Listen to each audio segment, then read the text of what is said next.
Sudah terkasih,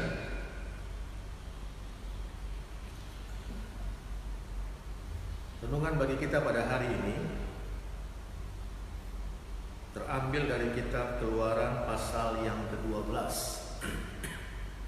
Tuhan mau bekerja sama dengan kita. Tidak gampang merubah mindset kita, bahwa ada orang-orang yang mau terima kasih. Kita bersyukur pemerintah kita sekarang membangun infrastruktur. Salah satu program prioritasnya adalah tol Trans Sumatera. Pusat sudah bekerja keras, tapi tidak sedikit daerah yang mau terima kasih. Daerah mengharapkan pusat yang terus membebaskan tanah. Daerah yang urus listrik di dalam tol yang sudah selesai. Kenapa? Karena daerah mau terima kasih. Tidak sedikit orang tua yang menyerahkan sepenuhnya anak-anaknya kepada guru dan pimpinan sekolah. Mau terima kasih, serahkan semua dan urus semua. Tidak sedikit anak Tuhan yang mau terima kasih. Tuhan yang urus semua. Tapi itu bukan pola kita, saudara. Tuhan mau bekerja sama dengan kita dalam proses keselamatan. Tuhan mau kita juga mengambil bagian. Orang yang lalu bekerja dan berdoa. Benar, saudara terkasih. Tuhan mau kita bekerja sama dalam proses keselamatan, termasuk apa yang sedang terjadi pada hari-hari ini. Kalau kita melihat dalam kitab Keluaran pasal yang ke-12, saya akan membaca ayat 1. Berfirmanlah Tuhan kepada Musa dan Harun di tanah Mesir, bulan inilah akan menjadi perbulan segala bulan bagimu. Itu akan menjadi bulan pertama bagimu tiap-tiap tahun. Katakanlah kepada segenap jemaat Israel, pada tanggal 10 bulan ini diambillah oleh masing-masing seekor anak domba menurut kaum keluarga, seekor anak domba untuk tiap-tiap rumah tangga. Tetapi jika rumah tangga jumlahnya untuk mengambil seekor anak domba, maka ia bersama-sama dengan tetangganya yang terdekat rumahnya haruslah mengambil seekor menurut jumlah jiwa tentang anak domba itu. Kamu buatlah perkiraan menurut keperluan tiap-tiap orang. Tuhan mau kita bekerja sama. Dan di dalam kerjasama itu kita melihat 3 hal, khususnya dalam pasal ini. 3 hal tentang pentingnya kita bekerja sama dengan Tuhan. Waktu peristiwa orang Israel keluar dari Mesir, mereka keluar tepat setelah 430 tahun mereka diperbudak di tanah Mesir.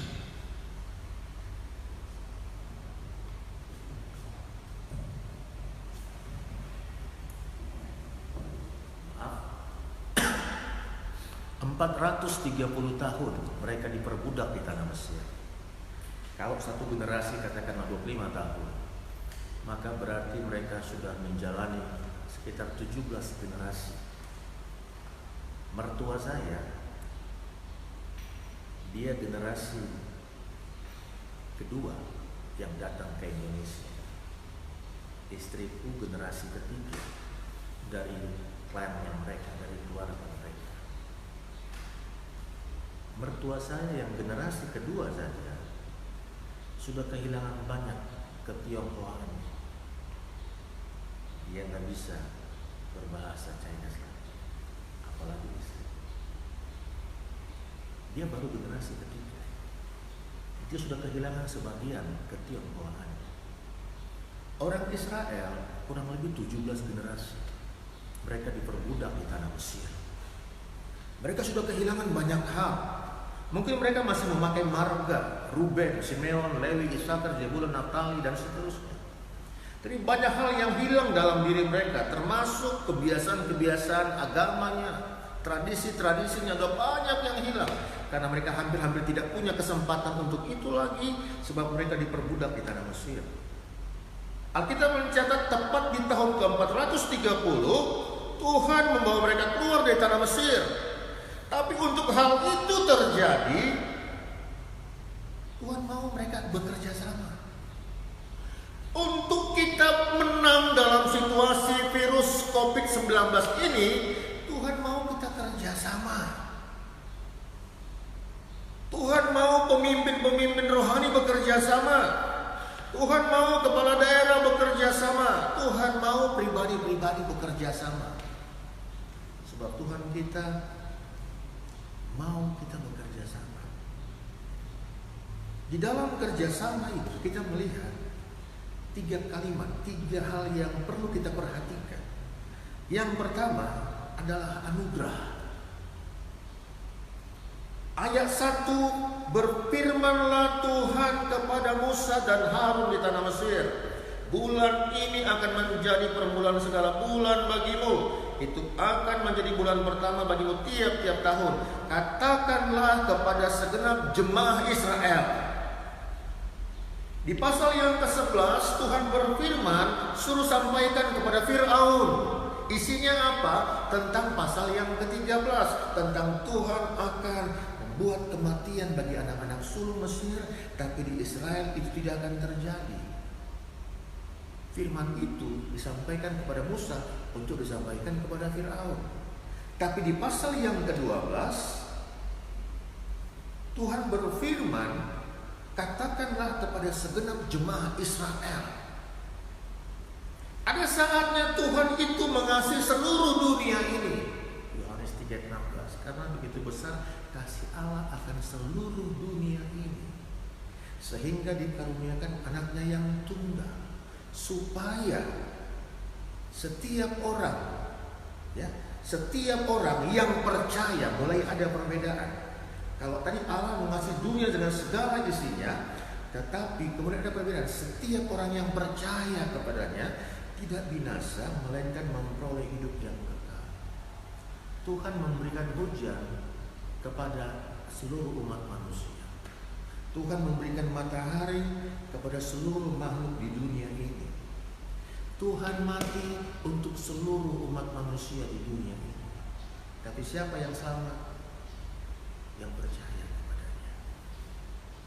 Ada saatnya firman disampaikan Tuhan untuk Fir'aun, tapi kali ini disampaikan kepada jemaah Israel. Tidak banyak waktu. Tuhan katakan bulan inilah akan menjadi permulaan segala bulan bagimu. Berarti kurang lebih cuma sekitar 10 hari untuk Musa menyampaikan kepada seluruh bangsa Israel tentang tulah ke-10, tentang Paskah. Cuma 10 hari, kira-kira 10 hari. Bulan inilah akan menjadi permulaan segala bulan bagimu. Itu akan menjadi bulan pertama bagimu tiap-tiap tahun. Cuma kurang lebih 10 hari. Nanti hari yang ke-10, ambillah masing-masing seekor anak domba. Menurut kaum keluarga, seekor anak domba untuk tiap-tiap rumah tangga. Tapi jika rumah tangga terlalu kecil jumlahnya untuk mengambil seekor anak domba, maka ia bersama-sama dengan tetangganya terdekat harus mengambil seekor dan seterusnya. Kurang lebih cuma 10 hari. Bayangi untuk acara-acara seperti ini, saudara. Disampaikan dengan canggihnya, dengan grup WA, dengan SMS, dengan telepon, hanya untuk beberapa ratus jemaat gereja tebing tinggi kita ini. Ada yang terlewatkan. Apalagi zaman itu belum ada handphone, belum ada televisi, belum ada koran, belum ada majalah, belum ada Instagram, belum ada Facebook. Mau disampaikan satu berita kepada kurang lebih 3 juta manusia. Bagaimana supaya berita itu sampai kepada semua orang Israel yang sedang ada di Goshen saat itu? Kita melihat ini anugerah Tuhan. Ada hak istimewa, saudara terkasih. Ada kesempatan diberikan kepada mereka 10 hari supaya berita ini sampai kepada semua orang Israel. Kita melihat sepanjang tulah ini, Tuhan membuat perbedaan-perbedaan. Kita harus percaya, sekalipun seluruh dunia dilanda oleh virus COVID-19, hampir semua profesi gak kena. Pejabat tinggi, gak ada menteri, orang medis, pendeta, atlet, anggota, pilot, hampir semua profesi rentan untuk kena, saudara. Tapi bagi saudara yang menyaksikan tayangan ini, bekerja sama dengan Tuhan. Tuhan meluputkan engkau. Bekerja sama dengan Tuhan, maka Tuhan meluputkan aku. Bekerja sama dengan Tuhan. Apa itu? Yang pertama, percaya anugerah Tuhan. Percaya anugerah Tuhan. Lalu yang kedua, yang tidak kalah pentingnya, ayat yang ketiga, Keluaran 2:3. Katakanlah kepada segenap jemaah Israel, pada tanggal 10 bulan ini diambillah oleh masing-masing seekor anak domba menurut kaum keluarga, seekor anak domba untuk tiap-tiap rumah tangga. Tapi jika rumah tangga itu terlalu kecil jumlahnya untuk mengambil seekor anak domba, maka ia bersama-sama dengan tetangganya yang terdekat ke rumahnya haruslah mengambil seekor menurut jumlah jiwa. Tentang anak domba itu, kamu buatlah perkiraan menurut keperluan tiap-tiap orang. Dalam cerita yang sering kita dengar, dalam khotbah-khotbah yang sering disampaikan, Paskah itu seringkali penitik beratannya cuma dua, domba Paskah, dan yang kedua, darah yang disapukan di ambang dan jenang pintu, bagian atas dan kedua tiang pintu. Seringkali cuma sesederhana itu. Tapi tahukah saudara, domba Paskah ini tidak sesederhana itu.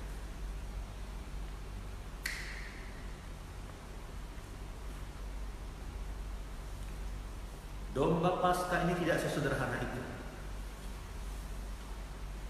Ada banyak kata harus.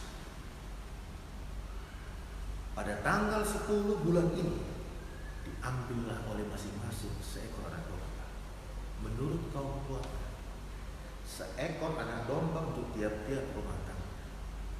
Tapi jika rumah tangga itu terlalu kecil, bisa ajak tetangga terdekat. Domba itu harus jantan, tidak bercela, umurnya setahun, boleh domba atau kambing. Kurung mulai hari ke-10.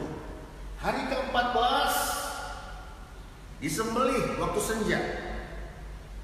Kemudian darahnya harus diambil sedikit, dibubuhkan pada kedua tiang dan juga pada ambang atas. Dagingnya harus dimakan malam itu juga, dipanggang. Mereka harus makan dengan roti yang tidak berani, bisa sayur pahit. Harus dipanggang, jangan dimakan mentah. Jangan direbus dalam air, hanya dipanggang di api, lengkap dengan kepala, betis, dan isi perut. Jangan kamu tinggalkan apa-apa dan dari itu sampai pagi. Apa yang tinggal sampai pagi, kamu bakar habis dengan api. Dan begini kamu memakannya. Waktu memakannya pun harus berikat pinggang, harus pakai kasut, tongkat di tangan, buru-buru makannya. Itulah Paskah bagi Tuhan. Ada begitu banyak detailnya. Ada begitu banyak isi perintah itu. Bukan sekedar domba Paskah dan darah di pintu, saudara. Ada begitu banyak rinciannya. Bagaimana kalau ada yang melawan? Bagaimana kalau ada yang tidak taat? Bagaimana kalau yang ada di luar rumah dan dia tidak mau melakukan itu? Binasa. Dia ingin binasa. Dalam proses penyelamatan, kita perlu taat. Kita jangan cuma melihat anugerah bagian Tuhan, bagian saya dan saudara, dan kita perlu taat. Sekarang anjuran pemerintah menghindari pertemuan dalam jumlah besar. Tetap di rumah semaksimal mungkin. Kita perlu taat. Bagaimana kalau waktu itu ada yang kurang jelas? Berbahaya, saudara. Waktu itu tidak ada penjelasan ulangan. Dalam kitab Keluaran sini aku tidak menemukan kisah di mana ada pesan tertulis. Kecuali waktu Musa menerima 10 hukum Tuhan. Selebihnya adalah tentang lisan, sampaikan dari mulut ke mulut. Dan pada waktu peristiwa ini dibutuhkan ketaatan, penyerahan total, penundukan diri. Bayangi sekarang. Kepada jemaat tadi malam saya katakan, jujur saya rindu ketemu sama jemaat. Karena hari-hari ini dalam banyak hal seperti status quo, seperti nggak ada pemimpin. Siapa sekarang pemimpin gereja yang langsung ketemu saudara? Hampir nggak ada. Perusahaan-perusahaan banyak merumahkan anggotanya. Status quo, seperti tidak ada kepemimpinan. Oke lah, ada pemimpin kita, tapi rasanya jauh sekali. Pemimpin gereja rasanya jauh sekali. Kenapa? Karena pemimpin gereja pun berada di rumah. Mirip dengan bangsa Israel saat itu. Dan Tuhan katakan kepada Musa, sampaikan kepada mereka, jangan ada yang keluar sampai pagi. Dibutuhkan ketaatan. Ada beberapa daerah yang masih ngotot, juga dilarang kumpul rame-rame mereka, rame-rame kumpul. Lalu sekarang semua mereka diisolir.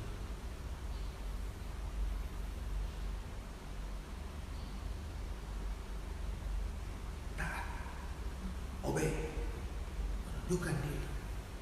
Tuhan mau kita bekerja sama, kita berdoa dan bekerja.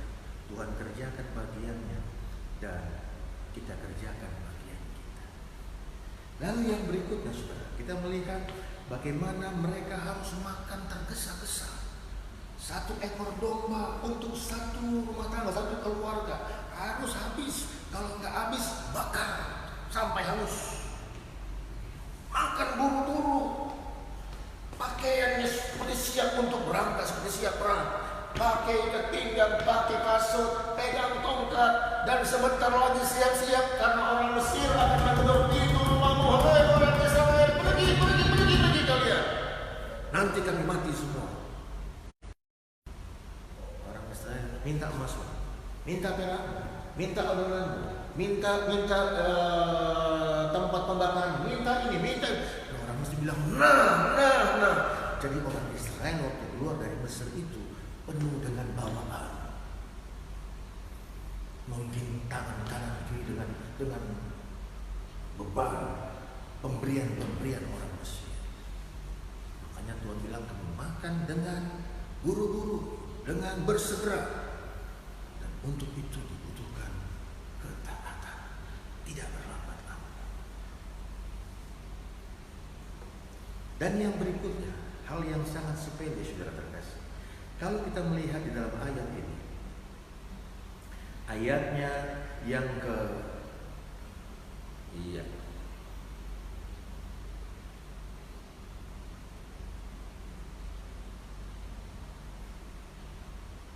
kita melihat di dalam ayatnya yang kelima mulai, anak dombamu itu harus jantan, tidak bercela, berumur setahun. Kamu boleh ambil domba atau kambing. Ayatnya yang ketiga, katakanlah kepada segenap jemaat Israel, pada tanggal 10 bulan itu diambillah oleh masing-masing seekor anak domba menurut kaum keluarga.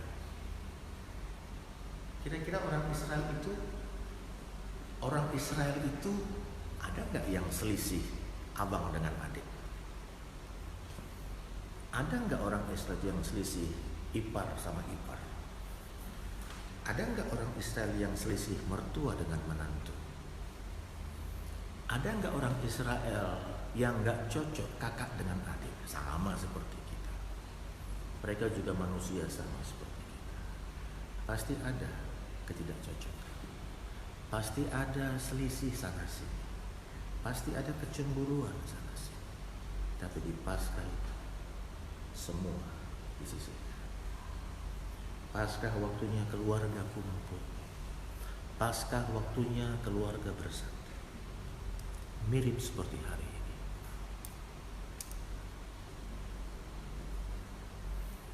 Mirip seperti hari ini. Mirip seperti saat ini. Semua dipersatukan. Sekolah-sekolah diliburkan. Perusahaan-perusahaan diliburkan. Supaya keluarga berkumpul dan beribadah, mencari Tuhan. Lewat situasi ini, Injil sampai ke seluruh dunia. Lewat situasi ini, ketaatan kita, perlu kita tambahkan. Lewat situasi yang terjadi saat ini, nilai-nilai kekeluargaan dipulihkan oleh Tuhan. Mungkin ada di antara yang menyaksikan acara ini, engkau sekian waktu tidak cocok dengan abang, dengan adik, dengan orang tua, dengan mertuamu, dengan anakmu. Ini saat yang paling tepat untuk keluargamu dipulihkan. Ini waktunya untuk engkau berkumpul bergandengan tangan, memanggil nama Tuhan, berseru kepada Tuhan. Mungkin ada yang selama ini merasa terlalu meremehkan Tuhan, merasa engkau hebat, merasa engkau bisa mengatur segala-galanya. Tuhan suruh satu hambanya yang kecil saja yang bernama Corona, dan dunia mencegah. Waktunya untuk kembali taat sama Tuhan, waktunya untuk kembali bertobat, waktunya untuk kembali kepada panggilanmu, waktunya untuk kembali kepada kesetiaanmu, waktunya untuk kembali kepada ketaatan. Dan tetap percaya, sekalipun dunia mencekam, Tuhan membuat perbedaan. Ada anugerah Tuhan. Karena begitu besar kasih Allah akan dunia ini, Dia kasih di seluruh dunia ini. Tapi siapa yang diselamatkan? Yang disaksikan. Sejauh mana suara hamba-Mu boleh terdengar, hamba-Mu berdoa, biarlah ke sana kuasa Allah mengalir, biar di sana hadirat Allah bekerja, di sana kesembuhan terjadi, di sana pemulihan terjadi, di sana damai sejahtera terjadi. Hati yang selama ini memberontak, membatu kepada Tuhan, dia kembali dipulihkan, dia taat kembali kepada Tuhan. Kalau ada yang selama ini tidak percaya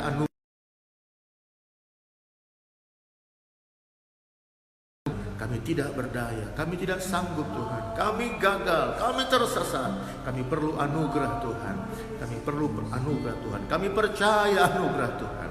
Dan hamba berdoa untuk hubungan yang selama ini rusak, hubungan orang tua dengan anak, hubungan suami dengan istri, hubungan kakak dengan adik, hubungan ipar dengan mertua, dengan besan Tuhan. Kami berdoa dalam nama Tuhan Yesus Kristus. Ini waktunya keluarga-keluarga berkumpul, keluarga-keluarga dipulihkan, nilai-nilai kekeluargaan kembali dipulihkan.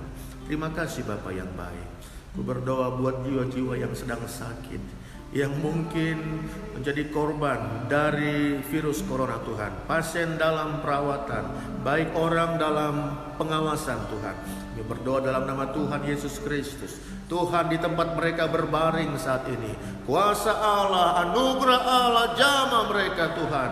Aku juga berdoa buat orang-orang di barisan terdepan, para petugas medis Tuhan, dokter, perawat, sopir ambulans Tuhan, bahkan gugus tugas corona. Kami berdoa dalam nama Yesus di seluruh dunia ini Tuhan, pagari lindungi mereka Tuhan, pagari lindungi mereka. Berkati mereka dengan stamina yang terbaik.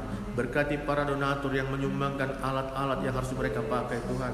Berkati para peneliti di laboratorium untuk menemukan vaksin Tuhan, mencegah penyebaran virus ini. Dan kami berdoa dalam nama Yesus Kristus buat para pemimpin bangsa kami, pemimpin kota kami Tuhan, bahkan seluruh warga kami Tuhan, bangsa kami Indonesia, umat-Mu di seluruh dunia ini Tuhan. Biarlah mereka boleh merasakan lawatan dan anugerah Tuhan, penyertaan Tuhan. Biar kami bekerja sama dengan Tuhan. Kami tidak menyerahkan semua, hanya Tuhan yang bekerja. Kami mengerjakan bagian kami. Kami mau taat Tuhan. Kami mau dengar-dengaran kepada firman Tuhan. Kami dengar-dengaran kepada pemerintah kami, kepada pemimpin kami Tuhan.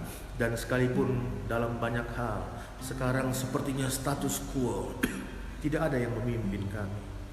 Kami sendiri di rumah masing-masing. Tapi biarlah kami tetap percaya bahwa Tuhan hadir di rumah kami semua. Terima kasih Bapa yang baik. Berkati seluruh sidang jemaat-Mu, berkati seluruh saudara-saudaraku seiman, berkati kami semua. Dalam nama Yesus kami bersyukur dan berdoa. Haleluya. Amin. Puji Tuhan. Tetap kita ikut anjuran pemerintah, ya. Sebisa mungkin tetap berada di rumah, baca Alkitab, berdoa, dan tetap bersukacita, jaga kesehatan, ya. Tuhan tolong kita semua. Nyanyikan lagu kita tukar lagi, kita akan masuk dalam doa dan berkat. Haleluya. Kiranya Engkau memberkati aku melimpah-limpah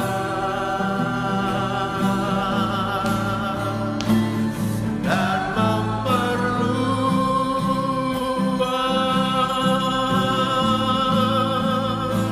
daerahku.